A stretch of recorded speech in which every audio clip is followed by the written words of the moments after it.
SBN, Sports Business Now.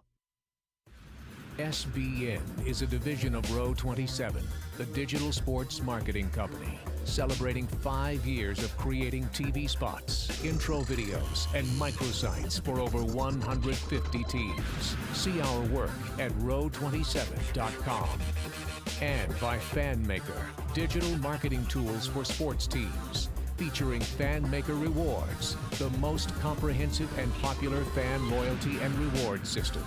Learn more about our apps at fanmaker.com. Sports Marketing Now. Hey everybody, and welcome to Sports Marketing Now. I'm Holly Koski, and Sports Marketing Now talks about all of the latest news from the marketing side of the sports world. And today we have Tark Ahmed and Caleb Mezzi, who are actually co-founders of SM Sports Chat on Twitter. How are you guys? Good. How are you? Great. You guys kind of answer at the same time, so you guys are both good. That's good. Tark out in New York and Caleb in Philly. Tark, how's it going today? Everything's going good. Just staying busy and just trying to keep up with you. How are you? I'm great. Had a great Memorial Day weekend. How about you, Caleb? Good long weekend? Yeah, it's raining, so it actually feels like a Monday today. Oh, I know. It's raining here too. So we're trying to get back in swing of things. I know. It feels like a Monday, but it's Tuesday. So that means some Sports Marketing Now action. And today will be heavily focused on social media, since that's your guys' specialty. And starting off with our first topic here, the NBA is broadcasting the second annual NBA Social Media Awards on NBA TV, June 12th at 8 p.m. Eastern Time. Basically, just kind of awarding the best moments from the season over, social media. So whether that be the Best in-Game Award or the LOL Award. They also have a new category this year, the Social Rook of the Year Award, which is kind of cool. And then the 140 award credits the player with the best tweet of the year. And the hashtag Trendsetter Award acknowledges, fashion sense, which is extremely important in the NBA circles. So, obviously fans can vote for their favorite social media moments online or using the hashtag NBASMA. So, Caleb, let's start with you on what are your thoughts on, having a whole award show based on social media? Well, me and Tark talked about this last year when it first launched, and I really like the idea. And I think, the first thing is that if we look at the way the leagues, embrace social and things that they do, I actually see the NBA as like kind of behind. I would put the MLB in the front. NHL does good work. Then NFL and NBA in the four major. But the NBA is the only league that does this stuff, and it's kind of funny to see, or not see, I should say, other teams pick up on this. So I think it's a great thing.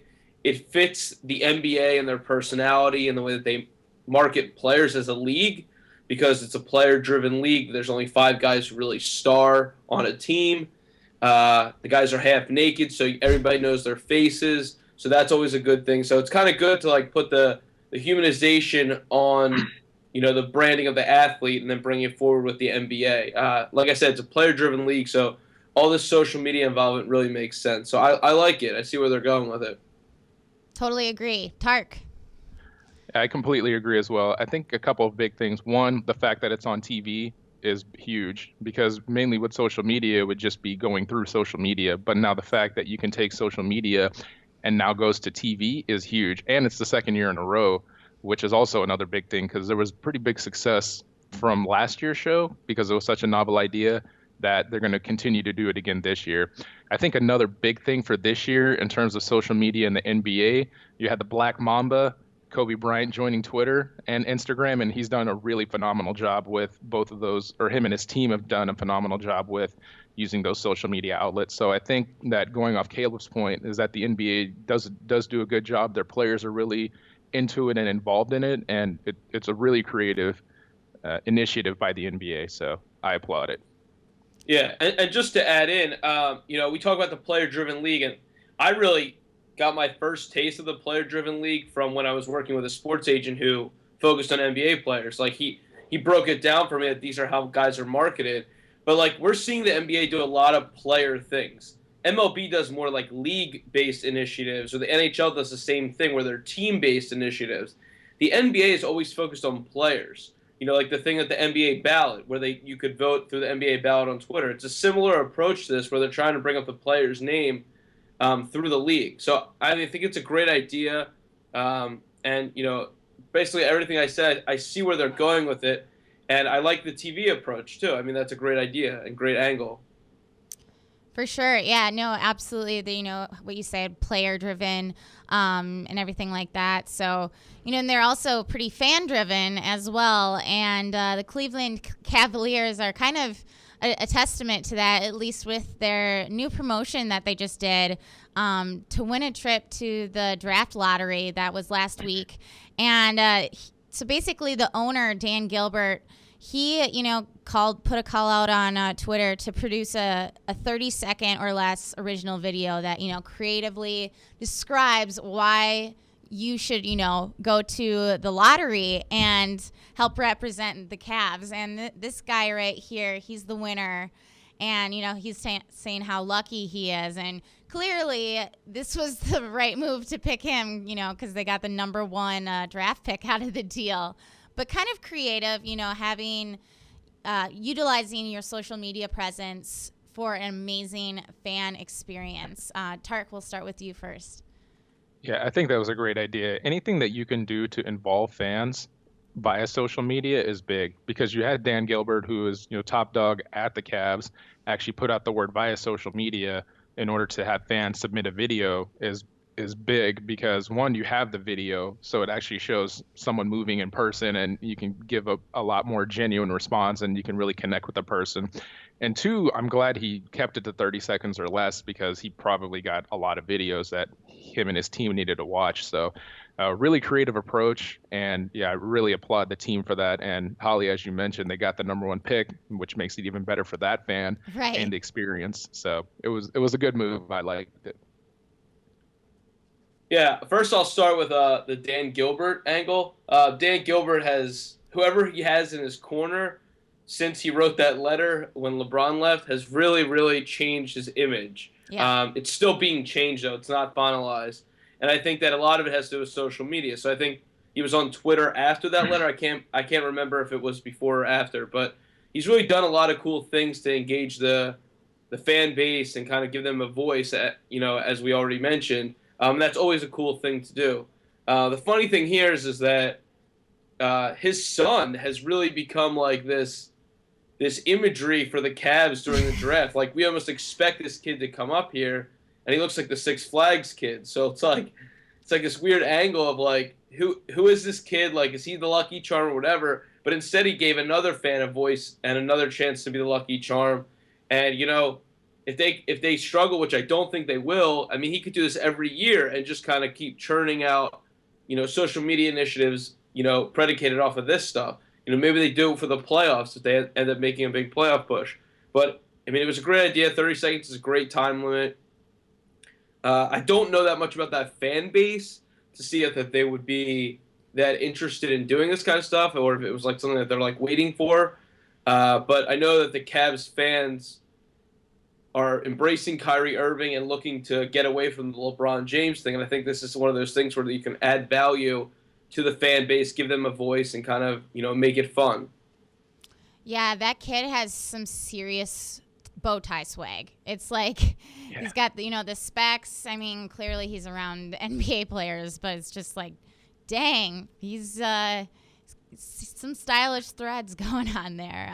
He may win the Trendsetter Award then on the NBA Social Media Awards. Exactly. And moving on now to MLS and Google Plus, actually.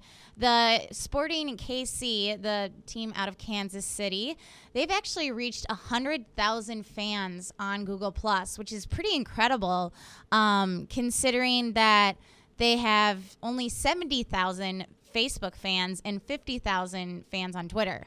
So the fact that this is their leading network is insane. And they're actually going to host a Google Hangout with the Sporting Club CEO today to kind of commemorate the occasion. And a lot of teams aren't really looking at the Google Plus space, but how important is it for teams to be on this platform? Caleb, I'll start with you. All right. Well, first I want to throw a question back to you and whoever's watching. I thought that nobody was on Google Plus. Like, isn't that the excuse that we always hear? Nobody's on this thing. Nobody's using it. Well, I think this kind of proves the fact that they're wrong. Soccer is a different kind of sport because it's, a cultural thing. It's very national. It's not just, within the states and everything. And we're seeing the reach that Google Plus has. It goes beyond just your domestic friends and your friends on GChat and that kind of stuff. We're really seeing the reach that it has. So, I want to commend Sporting KC, but at first I really have to commend Google Plus because I know about their efforts reaching out to the soccer community. That was one of their big initiatives, and that kind of, kicked off this whole thing with the MLS. So I think Sporting KC is doing a really smart job because what they're going to do is they're going to be the first soccer team up there when people search for things because people in other circles are now going to influence other searches. So if you're looking for an MLS thing, whether it's merchandise, tickets, schedule, roster, anything, Sporting KC might be the first team that you see everywhere. They might position themselves as the Yankees, where they're like, when everybody says baseball, you think of the Yankees. They might be that way in Google Plus because everybody uses Google. We can't live without it. And now the Sporting KC, having all these people in their circles, once they start to curate content and push all that stuff out, they're going to influence the community that they've already created. So I think that, to answer your question, is why everybody should be on Google Plus. But it's not just about being on there. It's what you do with it and how you accrue those fans and what you're going to do with them. So like you said, they can do the CEO hangout. They can do other things that kind of make the fans more involved and give them a voice. So now you're adding another layer of fan engagement and fan interaction. Right. Tark? Yeah, I completely agree with Caleb's points, and he makes a good point about Google Plus. I read somewhere, I think a couple months ago, it said that the average Google Plus user spends about 7 minutes per month on the site, but Sporting KC is now giving you a reason to come to their Google Plus page. And Holly, me and you were talking about how they have almost twice as many Google Plus followers as they do Twitter followers. So I think that's big because they've put a big initiative and a big push on Google Plus, knowing that this could be the future of technology, and you have video. Again, going back to the Cavs example, you have video that allows you to really connect with people. You can have a Twitter chat and you can have, pictures and things, but when you see video, you see someone talking, you see someone moving. It's such a big thing that it really connects that fan base. And as Caleb said, brings in some other fans as well.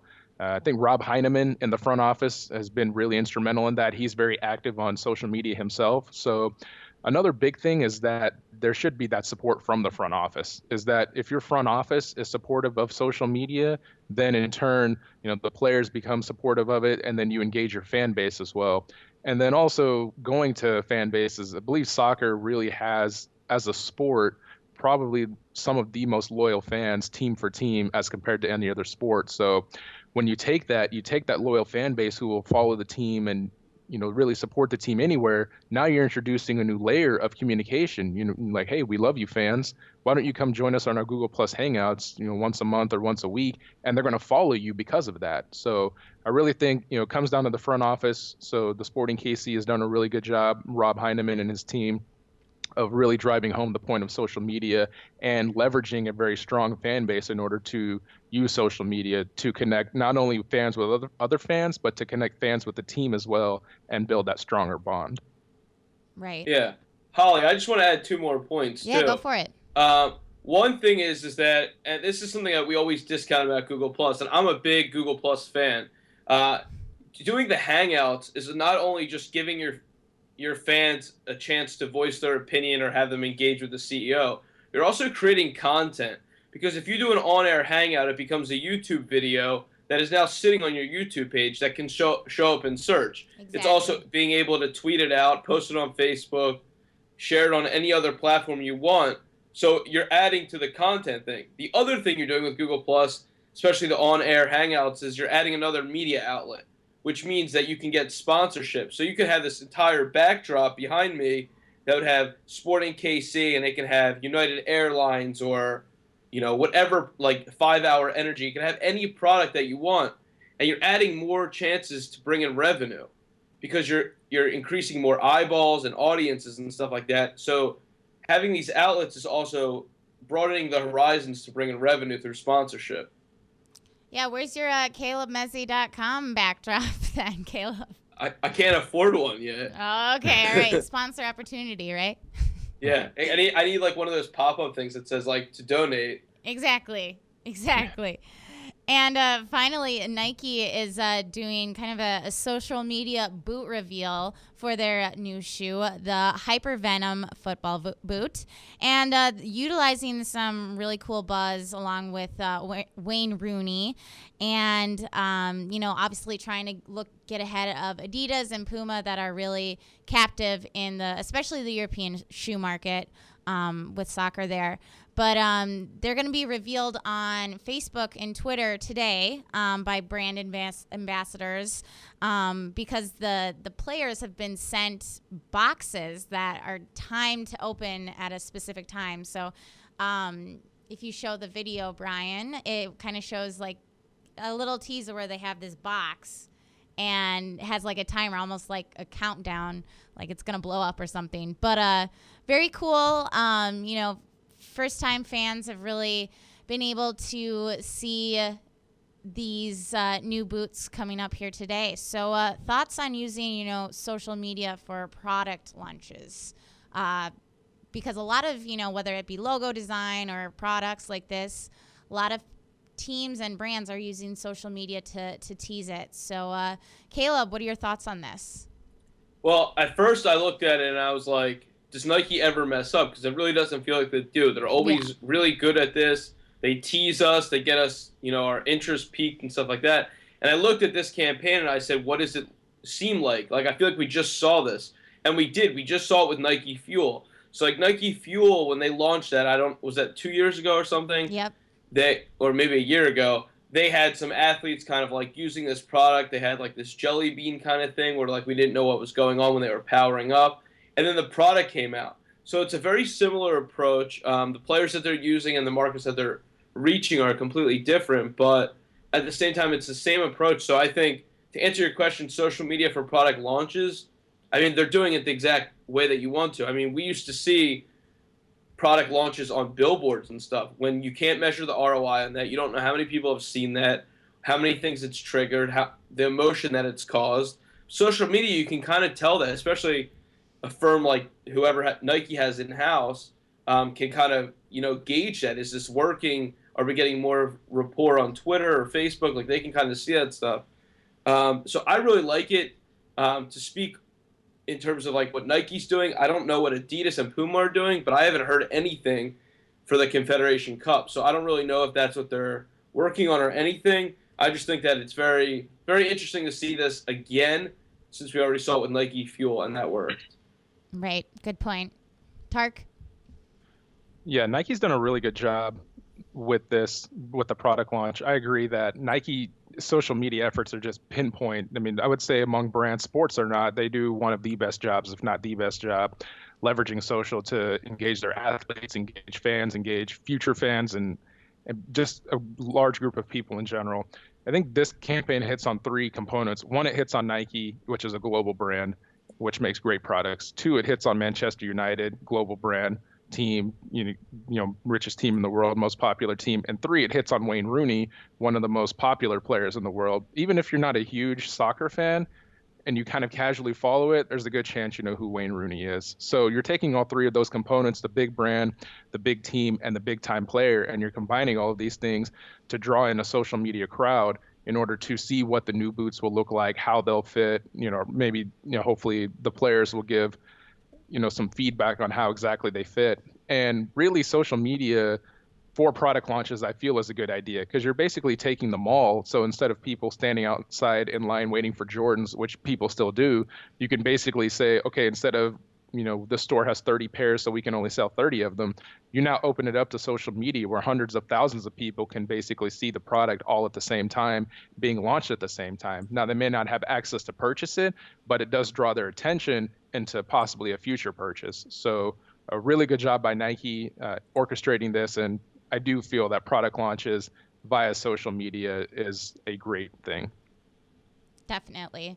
And, you guys host a weekly SM Sports Chat on Thursday nights, right, Tark? That is correct, 9 p.m. Eastern. All right. So you definitely, tune into that, because some great social media talk today, but obviously you have some new material every week. So be sure to tune into that. And thank you, Caleb. Thank you, Tark, for joining us. Thank you. Thank you, Holly. No problem. And thank you for joining us as well. You can catch us on Thursday for SBN Live, or, anytime online, sportsbusinessnow.com, or on Twitter at SBNow. We'll see you next time. Sports Business Now.